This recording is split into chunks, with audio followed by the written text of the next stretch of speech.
We are Team Boy. Team Girl. Blooming kasi si Ate Karina. Ako po neutral. Kahit ano, basta ma-healthy yung paglumabas yung baby.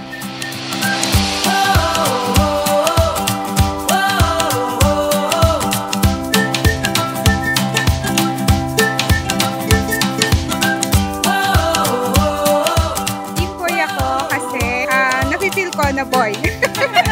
Team Girl kasi blooming si Ate Karina.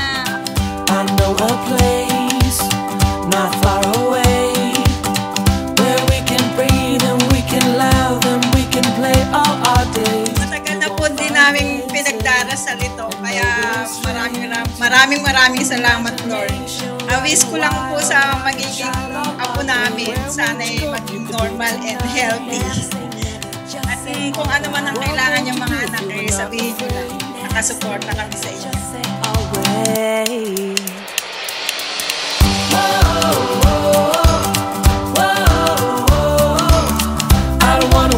Until it's too late, let's dream away, it can happen. Po ay binabati ko ang aking mga apo sa kanilang kaligayahan na magkaroon na ng mga anak ng anak.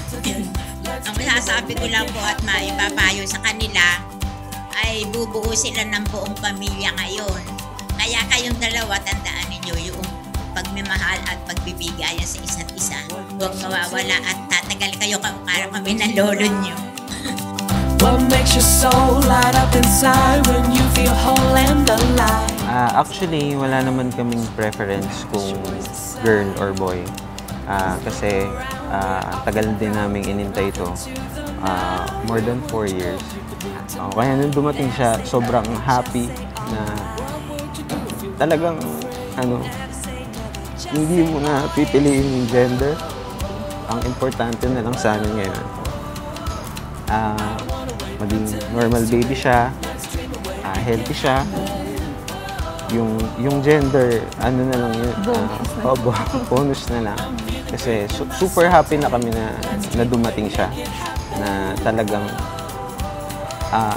pinagkaloob na sa amin ni Lord, na this time, kami naman yung nagkaroon.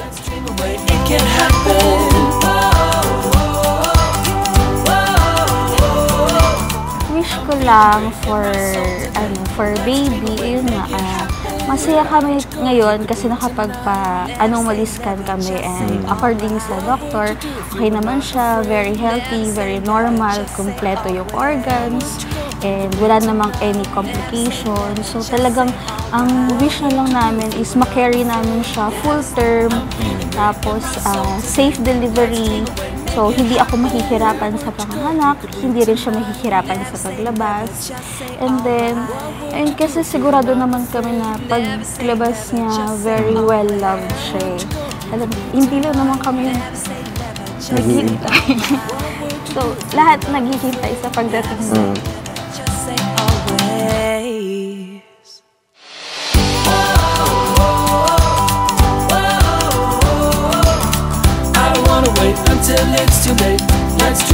Ang palagi namin pinag-pray na siyempre ilalapit namin siya kay Lord, since si Lord yung nagbigay sa amin ng pinakamalaking blessings na to. And promise na siyempre aalagaan namin siya at susuportahan. Yeah.